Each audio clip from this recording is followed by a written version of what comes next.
Buongiorno e ben ritrovati con l'informazione flash di News Sicilia, i principali titoli della mattina. Giovanni Brusca, il capomafia che azionò la bomba della strage di Capaci, è un uomo libero. A fine maggio infatti sono trascorsi i 4 anni di libertà vigilata impostigli dalla magistratura di sorveglianza, ultimo debito con la giustizia dell'ex boss di San Giuseppe Jato. Brusca continuerà a vivere lontano dalla Sicilia sotto falsa identità e resterà sottoposto al programma di protezione. La polizia ha arrestato un uomo di 31 anni di Patti nel Messinese accusato di violenza sessuale su una ragazzina di 14 anni. Secondo il racconto della vittima, l'uomo l'avrebbe contattata per poi portarla in un'abitazione abusando di lei dopo averla indotta a fumare dell'hashish.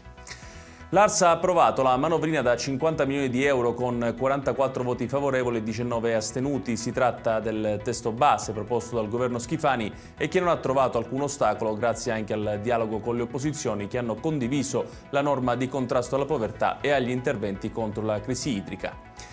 Si allarga l'inchiesta sulla morte del sub-olandese Rob Cornelius Uyben, avvenuto il 9 maggio scorso durante il recupero del relitto del velero Baesian a largo di Porticello. Dopo l'iscrizione nel registro degli indagati del rappresentante legale della società olandese Smith Salvage, per cui Uyben lavorava, l'indagine coinvolge adesso altri 2 soggetti, l'autore del piano di sicurezza e il supervisore del cantiere. Infine la Guardia di Finanza ha arrestato in flagranza di reato un pusher a Campobello di Mazzara, nel Trapanese. L'uomo è stato fermato mentre passeggiava per le vie della città con sotto braccio una scatola contenente 34 panetti di hashish da 1 chilo l'uno.